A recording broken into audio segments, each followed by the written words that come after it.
All right, welcome in everybody. It is Thursday. It's time for full court press. Rob Bino, Thursday, once we get to conference play, is my favorite day of the week because it's all of like the small mid-major leagues that I spend a lot of time following, driving around the country, going to games, and they all sort of play on Thursday now. I think it's a budget type thing. The travel when you're not a Power 5 team and you don't have the same amenities, if you will, traveling around as some of the bigger leagues, it tends to be like Thursday, Saturday tends to be make the most sense. Meaning you're going to play on Thursday, you're going to stay in the general area, play someone on Saturday, less nights in the hotel, less strain on the athletic department. That's why we see so many leagues, so many of the mid-major leagues play Thursday, Saturday now. It's a cost-cutting measure. But, the nice thing about it is on Saturday, they tend to get lost in the shuffle because there's 140 games and everyone's playing. On Thursday, it's almost like they get the stage to themselves. So I want to start with what I consider the feature game. It's still a mid-major league, but, off air, Rob, we were kind of talking about the UConn game last night, and unfortunately, it killed our parlay. UConn comes back to get it done in overtime, but they fail to cover the number, and it's like almost like there's no one is immune. I kind of joked yesterday. Maybe they win every game by double digits, right? Like I said that I didn't think they were going to lose a league game this year, and it's almost like no one is immune to a dud. And our feature game tonight, Santa Clara Gonzaga.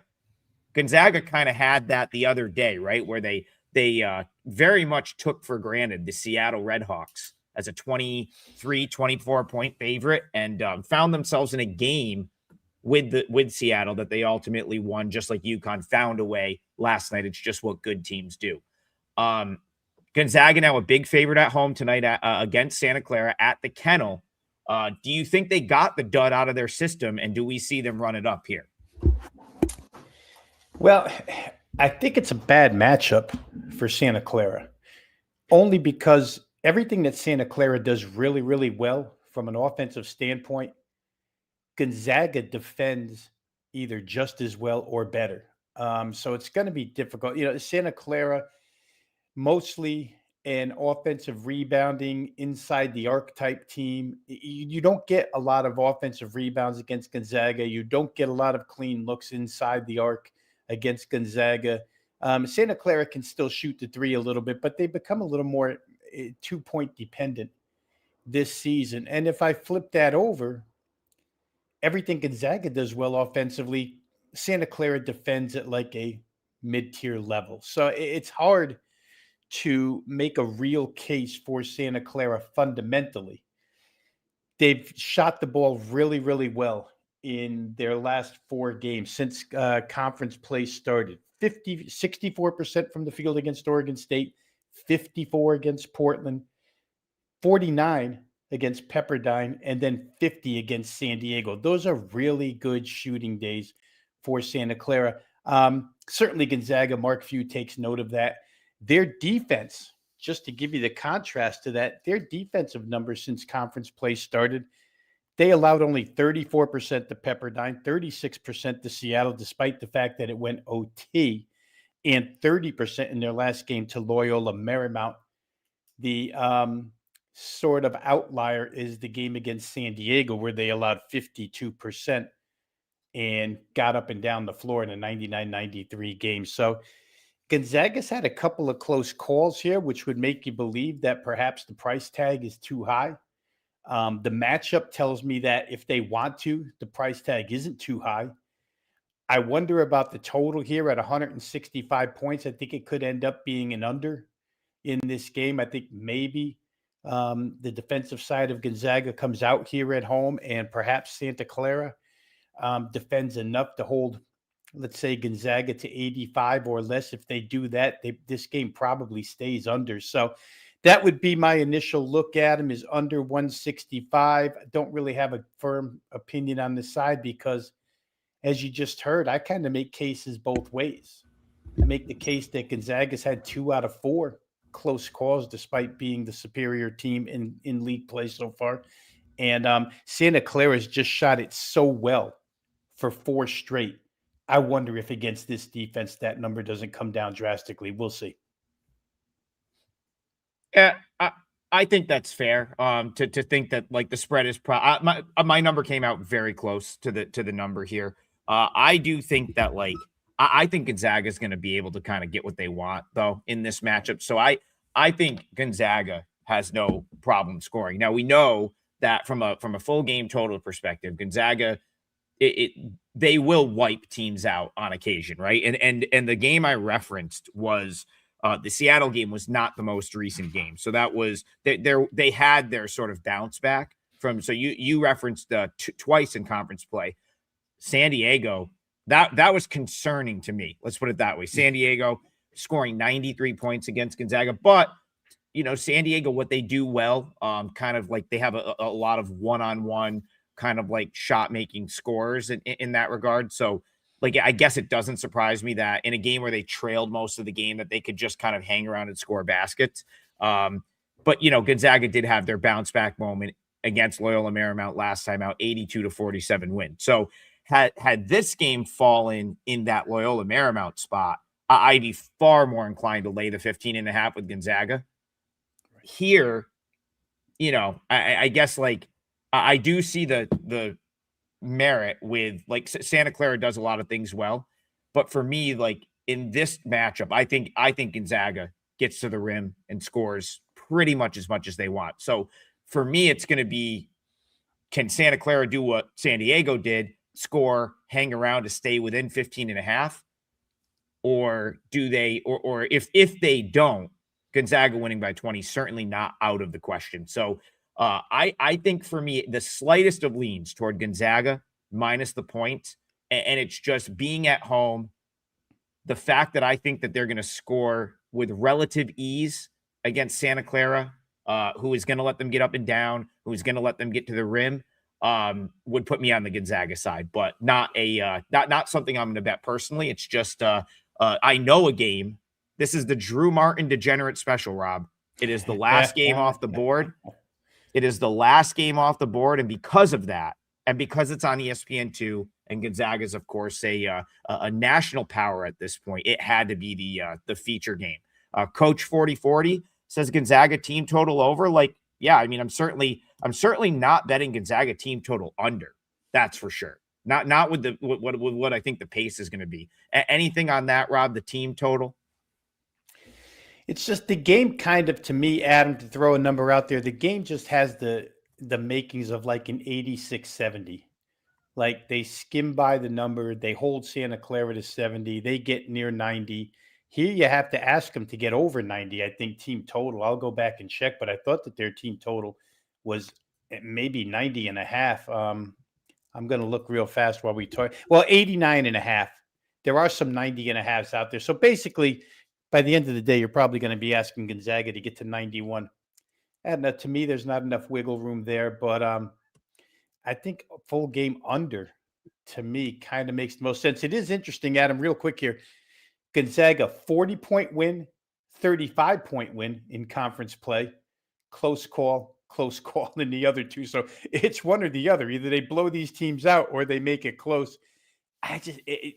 Styles make games, and everything Santa Clara wants to do on the offensive end, Gonzaga defends really well. So it's going to be, sure, when you come in as a great offensive rebounding team or an elite statistically offensive rebounding team like Santa Clara is, asking them to get second chances against Gonzaga's board work on the defensive side, that's not easy. There could be a lot of one and dones for that side. Yeah, you're right about like you're rarely going to get like value on something like that. A Gonzaga team total over at home. My projection for Gonzaga here, 92.1 points. So suggests that it goes over 89.5. But as you said, like it's typically, there's not going to be value in a bet like that. And I would agree. That's not really enough of a margin to like be like, okay, yeah, that's any value there. But like Rob, like you're saying, like you could, with a total like this up where it is in the 160s, like you could theoretically get a Gonzaga team total over and the game could still like stay under, right, without much issue because of how big that number is. That total for the game, definitely suggesting that there's going to be some points by both teams. Speaking of totals, Rob, here's an interesting one. This is I guess something that we should point out. Garth, appreciate the donation. He wants to go Summit League totals, which I know that you've messed around with in the past. Rob, Denver, South Dakota State. Denver is 13-0 to the over this season.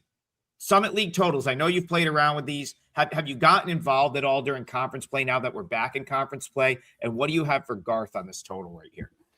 Well, I certainly kicked myself last night for being on, at least for clientele, the South Dakota game over.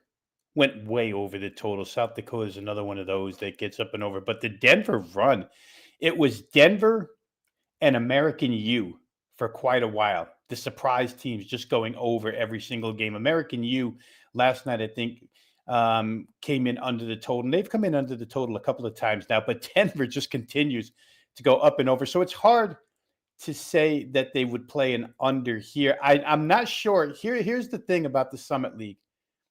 I'm not real sure odds makers catch up as quick in this particular league. Like I say, last night, and maybe not the market either, Adam, not even the sharps got to that South Dakota game over. That number just got to a place, sat there. Nobody wanted to bet over.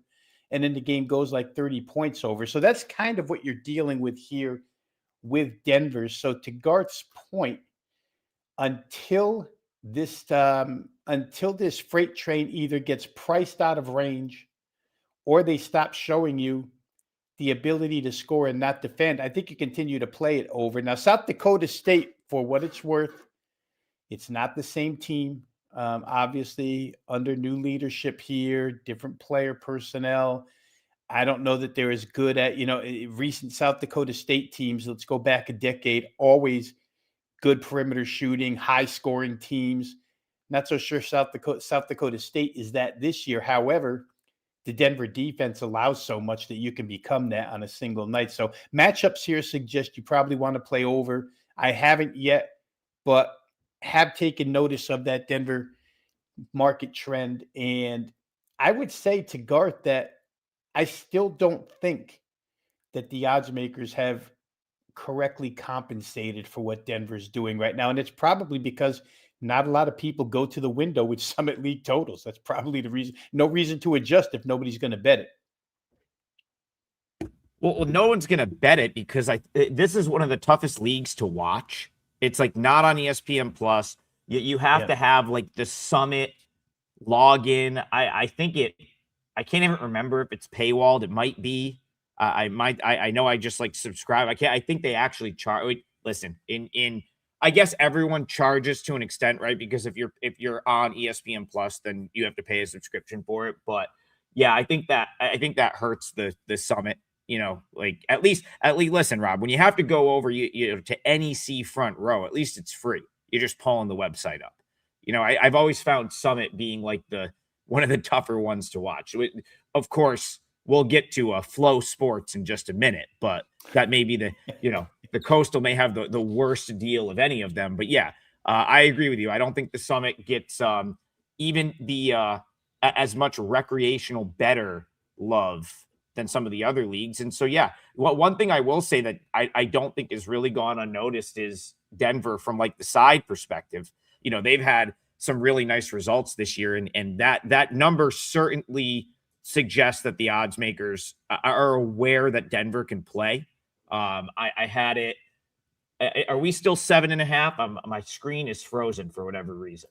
Probably because I'm back in New York and it's cold again. I'm back in the cold. All 7.5s all the way across the board. And we should have mentioned this right off the top for Garth.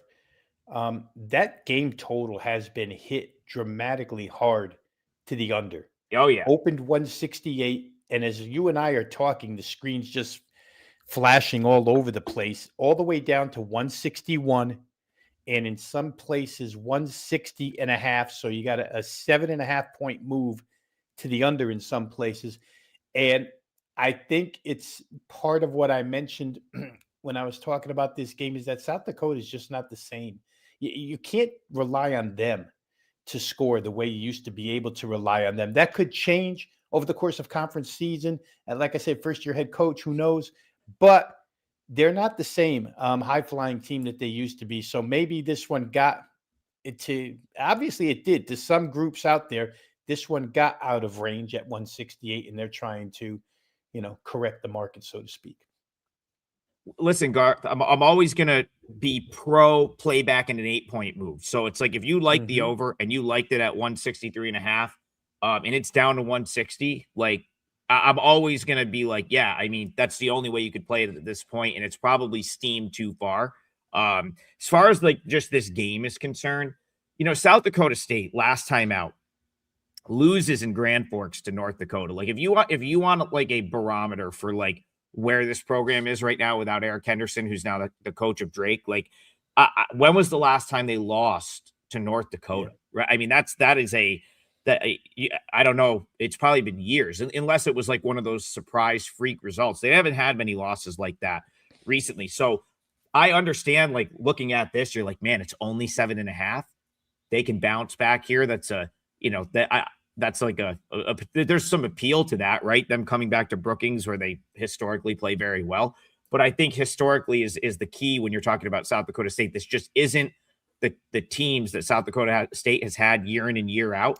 And Denver's done some interesting stuff, Rob. They hung around with Seattle. They hung around with Washington. A win on the road against Montana State.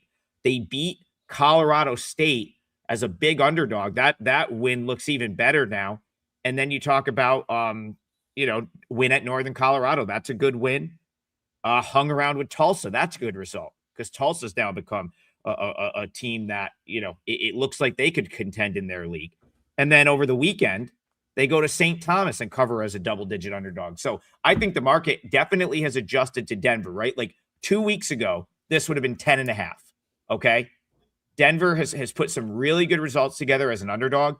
Now it's 7.5. But Rob, I think the odds makers kind of nailed the side here. I just don't think there's enough value. I think if you were going to give me 10.5 here with Denver again, I'd be all over Denver, but it's just not enough points. Though I wouldn't be surprised if Denver gave South Dakota State a game, because I just don't really care for this South Dakota State team. Yeah, a couple of interesting things there, Adam. It's probably a double adjustment. I think the power rating on South Dakota State has come way down. The Denver power rating goes up. That's why we get what we have today, 7.5. And Denver, all the games you mentioned, and every game they've played this year, they've hung around and won games playing zero defense. It's all on the offensive end. It's just score.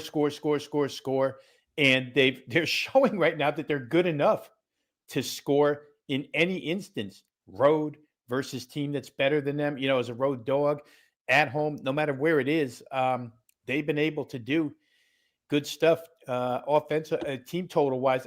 You know what? I should look that up for Garth real quick, and then we'll wrap this up, because as much as I like the Summit League, we don't want to spend all day here on the Summit game. But team total for Denver looks like, where the heck is it? And while you look that up, listen, hey, we spend the time. Listen, if you're gonna donate to the show, we're gonna hit your game, and it's equal opportunity handicapping here. Doesn't matter if the Summit, doesn't matter if it's the Big Ten. Every game deserves, any game deserves the same treatment. So we're going to go into detail, especially if you're going to donate to the show. It's much appreciated. Rob, did you find what you were looking for? 76.5 seems rather low for a Denver team total. So, for Garth, who was asking the question, maybe go ahead and throw that on your short list and dig into that a little more. But that could be a potential play here. Denver to get the 77 against anybody is become commonplace this season. Yeah, we have the chat kind of make our very intelligent chat. I always compliment the chat. We have probably one of the smartest chat groups that comes in here every day that of any show I've ever done. Making a good point. If where this game is lined, if it's close, like this definitely feels like the type of game you could get some extension in, and that could only help the over if that's the case. All right, Rob. Unlike the game we talked about earlier. The game we talked about earlier at 15.5, Gonzaga, Santa Clara, you may not get that extension, which would help your under if Gonzaga is up by 16 late, like the spread indicates. All right. If you have taken out a second mortgage on your house and you have a Flow Sports subscription, you can watch this next game at 12:30 p.m. Eastern time. I don't know why the Coastal Athletic Association feels like that that they should be behind this kind of paywall, but they are. And Flow Sports, I've said on a number of occasions, it's just one of the worst things out there in sports that you have to essentially pay $30 a month to watch Hofstra Towson or whatever it is. But that is what we will do, and it is a 12:30 a.m. Eastern game or 12:30 p.m. Eastern game. And before I get into this, I will say, listen, this is gonna be my parlay leg. I'm going to give out another client play. So before I do that, I got to promote the combo package for myself and Rob. Because if you guys don't start to buy the combo package for myself and Rob, I'm not going to give out the occasional client play on the show anymore. As I did yesterday with St. Louis cashing at +2.5, and I did the day before with Syracuse. So go show us some love.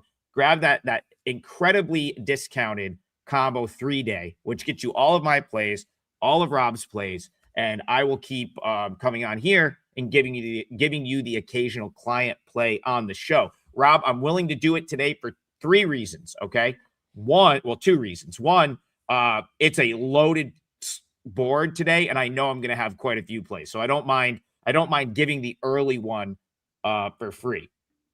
Two, my guy, so it was only going to be a 3% play, and I'm usually more inclined to just give those out, whatever.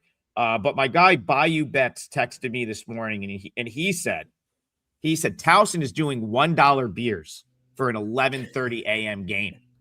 That's gotta be a 4%er. And at the same time, so I gotta be honest, I put the 3% in, it moved a little bit. I said, all right, well, I can't add an extra unit when the number has gotten out of range, but there's been a little battling on this one. I wonder if there's kind of some two-way sharp action here. You had Towson get hit up from -1 all the way up to 3. I maybe even touched 3.5 some places. A little bit of a counter buy with Hofstra has knocked this back down. So right now we're right in the range where I played this for clients. I played Towson -130, which is actually, you could probably even get -125 or -120 on that Towson money line right now. And this kind of fits the pretty much what I've been having success with on this current run since the first of the year. And I'm kicking myself because I played Ole Miss +4.5 yesterday and totally went against what I said, taking those 4 to 7 point underdogs. And it cost me. I'm very upset with myself for doing that. So recalibrating, coming back in, and I'm looking for these games where I think I'm getting the home team, or not necessarily the home team, but the better team at almost like a pick'em price. Now, Rob, I think you could argue here that Hofstra might be the better team. Okay, I think you could argue that. But I do think you have to respect basically every person that did that had a conference outlook power ranking preview for the Coastal Athletic Association and that ranked Towson number 1, right? So we talk about coming into conference play, a clean slate. If you're Towson, the slate is no longer clean, Rob. They've lost their first 3 conference games. I don't like getting too caught up in the spot, but is Towson really going to start Coastal Athletic Association play 0-4 after being the league favorite coming into the season? Historically, Hofstra's been a good matchup for them, and the way they sort of will bully teams on the glass. I like Towson here. Do you agree or disagree? I don't think I agree or disagree because I couldn't come up with a side on this. And my first inclination, Adam, was to play Towson because of the defense and the style. And probably the style takes Hofstra out of a little bit of what they like to do. Not that they're an up-tempo team under Speedy Claxton, but they go quicker. Nobody goes slower than Towson, basically. 362 in adjusted tempo, so there's 3 teams that do. Then, as you mentioned, another part of the handicap was the desperation spot. And it's really weird to say desperation here in the first week of January, heading into the second week of January. But 0-4 is tough to come back from. I mean, obviously in conference tournaments, you could be seeded anywhere and win a conference tournament championship. But if you want to be regular season champ of the league, it becomes really difficult.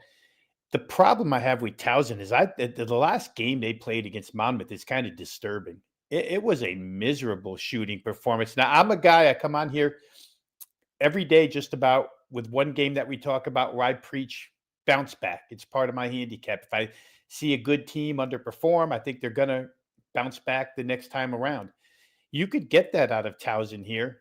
But the other part of me says Hofstra may just be good enough to win a game straight up. So I had conflicting thoughts on the game, Adam. The total for me, I would probably lean toward the under. I know it's a low number, 133.5, but I think if Towson is focused and motivated to put up their first conference win, especially at home, and especially in this time slot where you might get a lackluster first half before second half kicks in, I would think maybe under is a look that I would have, but I didn't play the game. And 4%, I heard you mention, is that the alcohol level of the beer that's going to be sold there for $1? Or are we going 13% IPAs and get everybody loaded at 12:30? Yeah, I mean, I don't know what the IPA scene is like really in Maryland. I'll tell you what, if this game was at like Rhode Island or Brown, you'd have those like Narragansett like 7%ers. I think the Rhody Ram IPA is quite high in alcohol content.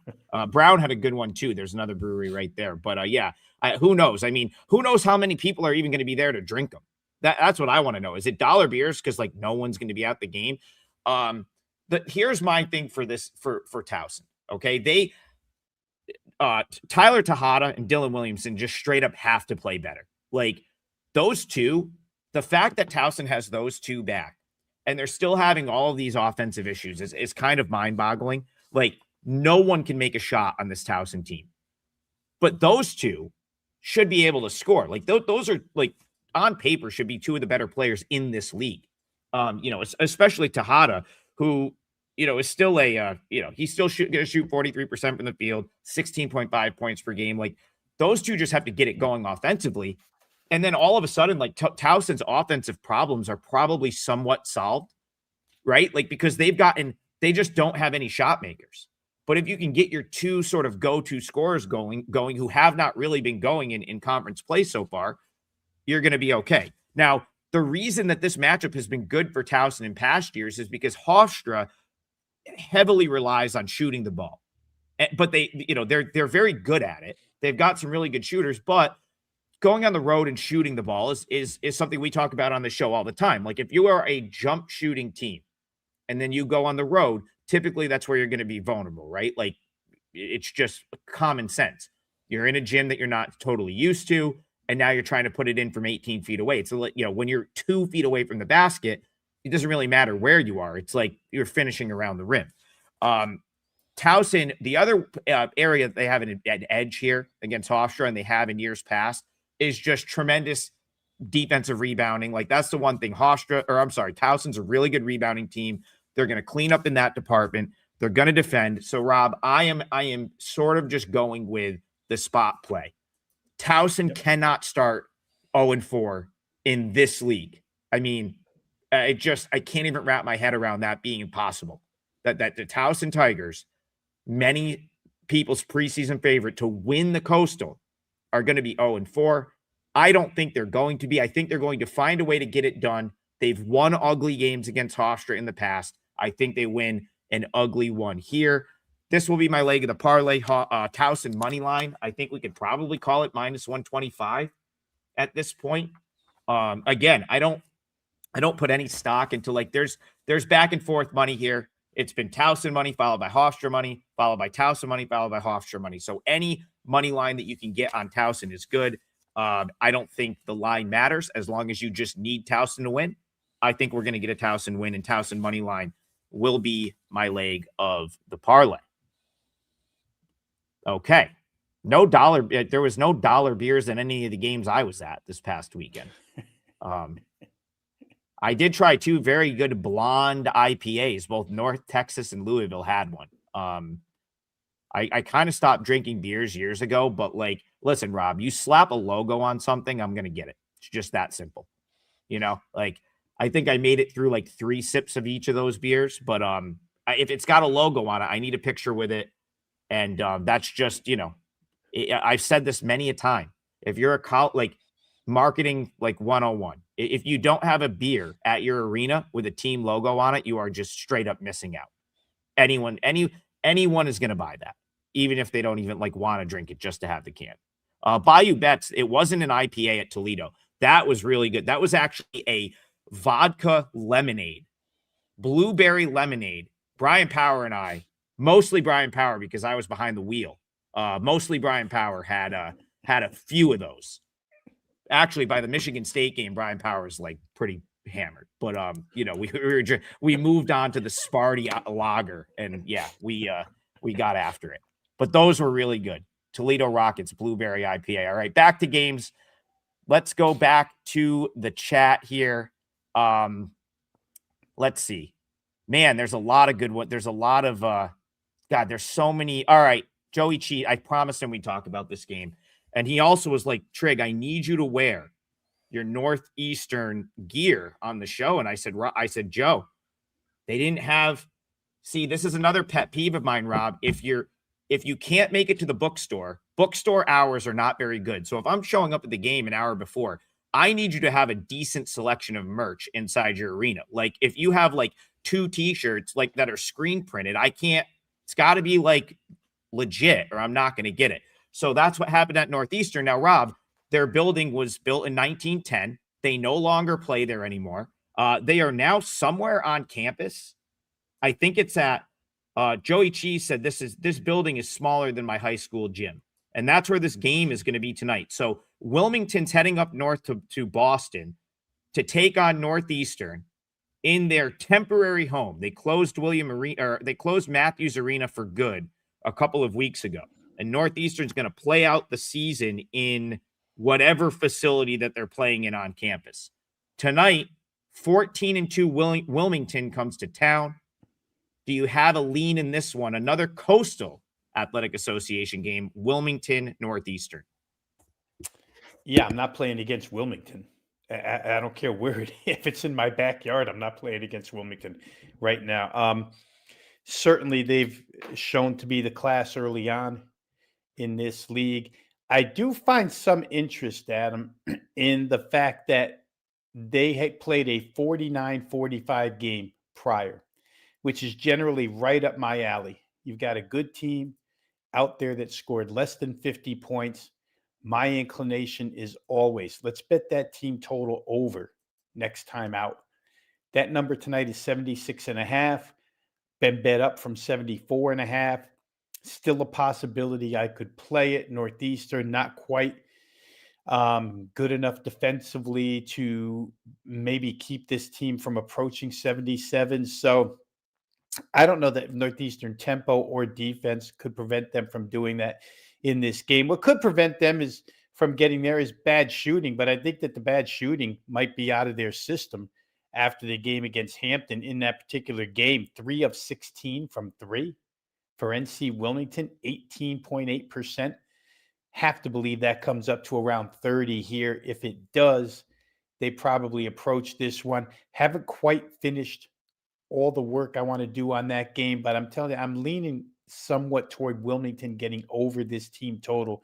Because they're that good. B, because Northeastern doesn't do the things necessary to stop them from being good offensively. And C, because they just didn't perform well offensively in their last game. So there could be some dead spots in the floor. This could be like the Boston Garden where Wilmington dribbles it and the ball doesn't come back to them and they're not aware where these spots are. But I think that they're probably ticketed for 77 here. Yeah, well, Cheese, of course you have Flow Sport. You told me before the show that you love Northeastern tonight. It might be a huge play for you. So I would hope you have Flow to and he's a Northeast guy. He's a Northeast guy. Joey Cheese, like me, is all over these like smaller Northeast conferences. Not that Northeastern's in a Northeast conference anymore. Of course, the Coastal, pretty much the name change was, I guess to represent the fact that it goes from Boston to Wilmington at this point in that league. Some injury news here. So Xander Alare is done for the year. He's been out the last couple of games, so I don't really think that matters to the number that much for Northeastern, but This was announced on the website. So here's a good example of a team that is like, listen, LA Pratt has been out since the beginning of the year. I still think Northeastern gets maybe a little bit too discounted on the number for injuries because they've had injuries all year. So it's like that can't be part of your handicap. Guys are banged up. They've had injuries. They've had a lot of these injuries and a lot of these guys out all year. Rob, you said, the shooting woes for Wilmington. I mean, I don't know. Have they gotten out of their system? Because I'll tell you what, I took Wilmington in a home game against Howard back on December 20th. They lost the game as a 15-point favorite to the Bison. And that was really the first game that I felt like they just didn't. They could not buy one. And they ended up losing that game 67-66. They didn't shoot the ball particularly well against NCAA, pulled away at the end there. Didn't shoot the ball well against Drexel. They end up winning that game by 12, but it was certainly not that they kind of pulled away at the end. 49-45 against Hampton. That's real concerning for me. UNC Wilmington, I believe CJ Luster is pretty much done for the year. He has never stepped foot on the court for them. He was one of their big portal gets from Stony Brook, and he's never played. It looks like they're going to redshirt him because of his injury. So even though he's never played, I know that they were anticipating getting him back. Jonathan Lamont finally stepped on the floor in Wilmington's last game. He played 9 minutes against Hampton, didn't really do much. And from what I do know that I have a good contact down at Wilmington. I know that the goal is to really ease him back in. He could be so Jonathan Lamont, I believe he started his career at Maryland. Last year, he was one of NCAA's better players, which, is actually pretty impressive when half his team was trying to throw games. So the fact that he had a good season there while half of his team was point shaving is pretty good. I think he could be a huge piece for this Wilmington team, but I'm pretty sure that the goal is to ease him in very slowly. So this could be a spot. I know Joey likes Northeastern. I actually don't hate Northeastern plus the points here. I think Wilmington is a team that has the aspirations are to get to the NCAA tournament. And this is a deep roster. Lamont will be one of their better players when he's back to full strength. But right now, I don't know that they fully have their rotation set. And then the other problem here, Rob, is they have not shot the ball well, and they're going to go play this in a rec center, basically. It's not even at Matthews. So this is going to be the first time they're stepping into this, whatever it is, small gym on campus. And I don't know. That's just not the scenario I want for a team that hasn't shot the ball well in 3 weeks. So Northeastern to maybe make this a sloppy game, +4. Joey, I don't hate it. It's not going to make my card, but I don't really hate it. It's that'll be an interesting game. Could see a Northeastern upset right there. I think real quick we should point out, Adam, that early market move on this game where total is concerned, right? They've pushed it up 5 points, 143.5 all the way up to 148.5, as if they know the rims are friendly in this building already, because off of and analytical stuff, you wouldn't project this game to be near 150, but it keeps going up. So we'll see if there's pushback on that number. But right now we see a lot of over money, no money on the side, and fair slight amount towards Wilmington, but a lot of money on this game to go over. Fixer says, just got in. Did we discuss the early game? Yes, we did. So you can scroll back. If you don't want to hear me yap about it, just hang on till the end of the show, because I use that in the parlay and it will be recapped in the parlay. If you do want to hear the breakdown, as always, WagerTalk YouTube channel. This show is also on demand. Like and subscribe while you're over there. Drop a comment. It all helps. And you can watch it on demand at any time with timestamps eventually. That is not in my skill set yet, Rob, to timestamp the show in real time. Though we have people that ask every day. So the timestamps will be in there, I promise, eventually, like a little bit after the show is done. And one of the things that will be timestamped will be the Hofstra Towson breakdown. But that's a 12:30 game, remember? So, just rewind. It was like the third game we talked about. And while you're over on the WagerTalk YouTube channel, please like and subscribe. Garth is back. He wants to know about this team total, and I'm cool with talking about this game because it's Rob, Louisiana Monroe, for whatever reason, pops up on their value for me every time they play. I guess I haven't quite figured out why my numbers so far off the market on Monroe, but they've actually haven't been, and again, I'm going off of memory here, at least for the last 3-4 weeks. I feel like they've been kind of a cover machine because they're always, I jot them down. Admittedly, I haven't watched much Louisiana Monroe basketball. It's not a team that's in my wheelhouse, but my number always likes them. And they seem to cover, like if I'm just going over the last couple weeks, they cover against Miami, covered a big number against South Alabama, took them to overtime, covered against Kansas State. I believe they covered against Texas State last time out as a 9.5-point dog. And the game against Southern Miss, I think they hung around for a while, maybe just failed to get inside the number in that one. We already have a rematch between this is kind of, interesting, early January, and we're already looking at a Sun Belt rematch here. These two teams have played. Louisiana Lafayette won the game 76-62 at Monroe earlier this season. That was a game that they didn't cover. But I guess my point here is Monroe's been really scrappy as a dog, especially a bigger underdog. And plus 7.5 here against the Louisiana Lafayette team. That's nothing to write home about this year, Rob. 3-13 in their own respect. So I would have to lean with my numbers here and lean toward the dog. Monroe plus 7.5. Garth wants to talk about the total. Do you have anything specifically for the team total over? Garth, I think we're correlated a little bit there. If I like the dog plus 7.5, to get there, it's probably going to have to go over 66.5. What do you think about this one, Rob? Yeah, and I think to Garth's point, listen, first things first, it's a stark contrast, right? Raging Cajuns want to just play at a snail's pace, one of the slowest in the country. Monroe has picked up the tempo this year to the point where you could almost call them extreme. 40th fastest adjusted tempo in the nation offensively, only scored 62 the first game. How about this? They only made 15 shots total from the field in that first game and still got themselves to 62 points. To me, that's kind of intriguing when you get the 62 points, only making 15 shots, and here your team total is only 65.5, and you play with extreme pace. They got Texas State to play fast. It's a second time around. I say this a lot in both college football, college basketball, NFL football, NBA basketball, college basketball.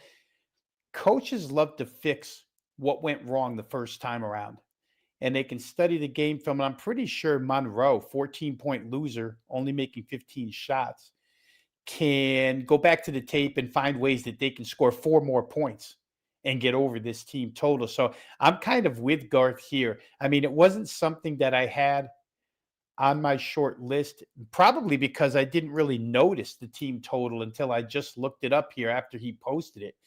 And at 65.5, I'd have to agree with him. It looks way too low. There's a price to pay with it in some places, but you can get as cheap as 15 cents attached to a 65.5. So for me, again, a lot went wrong for UL Monroe the first time. They played at Louisiana's pace somewhat. They didn't make shots, got to 62. You're asking for 4 more here second time around. I'd be very, very surprised if they didn't get the 66 in this game. Yeah, you remember Who Wants to Be a Millionaire? When you could phone a friend. Yeah. I wish I could. Yeah. I wish I could just patch Bayou in for 1 minute, like Regis. Hey, we need to call Bayou here, patch him and get the 1 minute just to ask about these small Louisiana-based teams, because that is certainly his wheelhouse, and it is very much not mine. So I'm just going to pull up what he says here.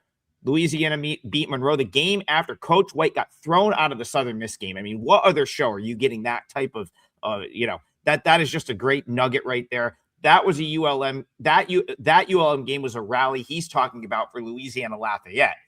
Right. This is now, so that was a good spot for Lafayette. This being probably a lesser spot for them. Now they're a home favorite. Once again, my number likes Louisiana Monroe. It seems to every single time this team plays. I'm only at 6.8 here. So again, it's not a huge difference, but it's my number is shading to the Monroe side. So I lean toward Monroe. And Garth, if I'm going to lean toward Monroe, I could only lean toward the team total over, because as you know, when it's an 8-point underdog, like a lot of times there's some correlation there. If you're going to cover that number, chances are you're going to have to hit the team total over that's already being like sort of shaded toward the under, which would be in this case. So I'm with you, Garth. I like your look on the over.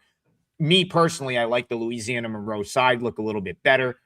I don't think there's a big enough edge there to make my card, but it is, it's kind of something that it definitely worth the look if you want to bet that game. Real quick, Rob, just for Garth, Adam, in conclusion on that one, last 12 games Monroe has played, 11 of those have gone over 65.5 team total. Wow. So again, 11-1 above this number in their last 12. The pace has a lot to do with it. I'd have to agree with Garth on that one. Louisiana Monroe looks like a very bettable team total over. Rob, I'm going to give you the floor in a minute to discuss your parlay league. So I'm going to give you about 60 seconds to think about what game you want to talk about. While I talk fish, yes, this is a Bang energy drink right here. It is peach mango. It's delicious. I love this one. And I'm telling you right now, if any of you have a line, if there's a Bang or a Rain executive that watches the show on a daily basis, or anyone has a line to one of them, if anyone wants to throw the bag at Trig, I will be your spokesperson. Those are my two go-tos. And so if they want to fight out, if I will come on this show and drink a Bang energy drink every day, that is my go-to way to start my day, Rob. It's either Rain or Bang. They're like 1A and 1B. So again, I'm impartial. Whoever, I can be bought, Rob, is what I'm saying. Whoever wants to throw the bag at Trig to be the spokesperson, I like them equally. But yeah, this fish head, this flavor, peach mango is solid. One of the better flavors. All right. After that quick promo for Bang that I'm not going to get paid for, Rob, do you have an idea of what you want to fire out for your parlay league? I do. I'm going to shave this one in half and ISO this game, Adam. It's going to be out west, Cal Poly SLO and Cal State Northridge, a couple of teams we've talked about a bunch, a couple of teams that absolutely love pace up and down the floor. I'm not going to discourage anybody off of full game over here. In this instance, that number is 174.5. It's been bet up by 4 points. But when I looked at it pretty extensively this morning, I find more value in playing the first half over 83. A couple of things here. Poly SLO, last couple of games, has been held far below their offensive average. And a lot of it's due to matchup style, where the two opponents want to go a little bit slower. Cal Poly SLO didn't make enough shots to get the game to the way they'd like it to be. But here, Northridge is going to allow them to do what they want to do, which is get up and down. You just think back to the UCLA game. I remember Sky Clark saying that the first half of that game, they had no expectation of Cal Poly SLO coming out and running and banging threes the way that they did to them. And then Mick Cronin's team had to put somewhat of a stop to it, not a total stop, but enough to get them margin. They can score. They go fast. Northridge can score more. They go faster. And Northridge was actually held by Santa Barbara, which again, when you play Santa Barbara, you're going to be in a more methodical pace. They weren't allowed to really break out and do what they do. So I always say styles make matchups. To me, this is a game full of opportunities for scoring. I don't see a heck of a lot of defensive resistance on either side of the floor here. Obviously, money agrees with full game total. And again, I'm not going to argue anybody off of it, but 83 to me just seems like this should be a game where, you find at least a 44-40 halftime score is what you need to get over the number here. And I don't see any reason why that wouldn't happen unless somebody comes out ice cold. But again, just to use one of my handicapping elements, which is bounce back. This is a nice bounce back game for Poly SLO to be able to just break out and do what they want to do. And the same for Northridge. So to me, Adam, makes for a great high scoring game. Full game over, still available if you want to play it. But I think that first half shows more value. So for me, it's going to be first half total over 83. Poly SLO, Cal State Northridge. Rob, I know we talked about this off air. I can't remember if we ever actually brought it up on the show, but I said it would come up at some point this year. I think Northridge put those black walls in their gym because they are such an offensive oriented team that it gives them, it's almost like if you watch a Northridge game at what I think they still call the Matadome, which is awesome, by the way. That's just a great name for a facility. I think it's now branded whatever bank, all these places are something bank arena, but like it used to be the Matadome, and they put these black, almost like backdrops in it. I don't think I've ever seen anything quite like it at any venue that I've been in, where it's like they almost put a shooter's eye in, similar to a batter's eye in baseball, where you've got like the better fields. Like if you've ever listened to baseball players talk about hitting, they love hitting at Chase Field because there's that huge batter's eye. They love Coors for obvious reasons, but they've got a nice view back there, just nice unobstructed view. That's what you're looking at in Cal State Northridge's home gym. Unobstructed view, dark backdrop. It seems like everything Northridge throws up in this gym goes in. Not to mention they are a very good offensive team. They get up and down. They put a lot of points on the board regardless. But man, it just seems like everything this team fires up in their home gym goes in. I think the visitors benefit from it too. I mean, we've seen some really good visiting offensive performances from teams on the road at Northridge this year. Troy is one that comes to mind. That game was just that neither team could miss. So again, I can't argue with you on that. And it's been in my head for a while. Like, teams are probably going to score when they play Northridge in Northridge, because it's a very friendly shooting sort of backdrop. And Northridge is going to play the style of game that allows you to score points. So Rob, I'm very much with you. That's a great sort of find. Doesn't surprise me one bit that the market is at 174.5 on the full game total, or that it was bet up. But yeah, that first half shouldn't take them long to get going. Doesn't really ever take Northridge long to get going. So 83 for the parlay you're looking at? 83. And that's first half. Okay. And it's 110. Probably because it was bet up off of the 82.5 opener, but minus 110. So we're not paying anything special to get that number. I'll pull Bayou back up again here. Yeah, I mean, the way Cal Poly, they have run out of gas at times this year, but you're really not worried about that in a game like this if you only need the first 20.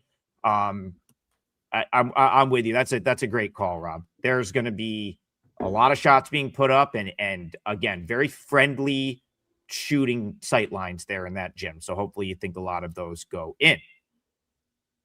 All right, let's get one more in. Let's see. Let's get one more in here before the horn. Let's go. Here's a good one. Here we go, Steve. This was one of like two I was going to pick. Let's go back to the West Coast Conference. Give the show a little bit of shelf life since I've talked about a game that's going to start at noon. So we got to give the show a little shelf life. Let's go back out west. Seattle, Oregon State, the Beavers at home. Seattle, listen, if I'm Seattle, I've got a call into the league office. Like, we get to the West Coast Conference, okay? This is our first year here, and they fed them like the top three teams in like their first three games. San Francisco, Gonzaga, St. Mary's, right off the rip. Welcome to the WCC if you're Seattle, right? Like, you could not ask for a tougher San Francisco, Washington State, and then on the road, Gonzaga, and then having to go to St. Mary's after the Gonzaga game. That is brutal. That is as brutal as it gets if you're talking about a start to conference play. And now they have to stay on the road up to Corvallis to take on the Beavers of Oregon State. So Seattle comes in 1-3. I don't know. I feel like they've played good enough to be better than that. But hey, it's just hard to get over the hump against a team like Gonzaga, even if you do play well. So Seattle on the road tonight. Are you interested in the Red Hawks here at all, Rob Vino? I am. The one thing that concerns me, well, first of all, what the positive for Seattle is it becomes a step down in class, right? You've just come through road games against Gonzaga. St. Mary's got a taste of what it's like, pushed Gonzaga to overtime, a little bit of confidence there, like I said the other day. in that St. Mary's game, they just ran out of gas. Those games were spaced by a couple of days. And after going overtime with all that emotion, coming back to play St. Mary's at St. Mary's, just too difficult a task. So you would think that this game, they've had a chance to regroup. Like I say, it's a little bit of a step down in class. It's actually a huge step down in class when you play Oregon State. So I would think Seattle will be ready for this. Part that worries me. Well, let's give you one more positive for Seattle here. Oregon State's the same 1-3 in conference as they are. And Oregon State's 1-3 against lesser competition, right? They've lost to Pacific, Washington State, and they did lose huge to Santa Clara. But their one win was on this floor, and they beat San Francisco, which is impressive in this league. So you got that little lingering thought that maybe home floor means something to them. I don't think Seattle's probably the better team at this point in time, Adam. If you can go to Gonzaga and do what they did with an A effort, if they bring an A effort here, it's probably a win by a bucket, which is all that's required here. You're a 1.5-point favorite. I get it's a road favorite. I don't know how imposing Corvallis is going to be to them after you've been through the Kennel and St. Mary's. So to me, I think I could make a slight lean towards, or excuse me, that was a first half line. I'm still hooked on first half lines here. Seattle, obviously a 4.5-point favorite, full game. And maybe first half is worth a look, up by a bucket at the end of the first half, because I would expect Seattle to come out with a certain amount of fire here on the road after being beaten the way they were at St. Mary's. Rob, the books love this Seattle team. They've sucked the value out of Seattle in essentially every game since the Washington win. And even in that game, the number moved considerably towards Seattle in that game as the day went on.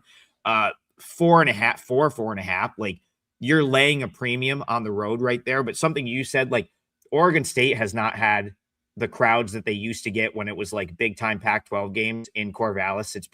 I've been a little bit disappointed turning on Oregon State games this year and seeing like a half full arena. So there hasn't been a ton of juice in that building, not like there used to be, in my opinion. And, something I noticed with this matchup that I think is very favorable to Seattle. So I complimented on a couple of occasions their bigs from an offensive standpoint, very creative offensive bigs. They're big, like they have the size, they can finish, but what they haven't really been able to do is rebound. Like, some of the stuff on the defensive end of the floor hasn't been quite as good. They've gotten crushed on the glass in a couple of these games, but Oregon State's not going to do that. Oregon State's one of the worst rebounding teams in the country. They play a lot of zone. Wayne Tinkle almost plays all zone, and Seattle can shoot it. So, you're talking about Seattle, top 100 3-point shooting team.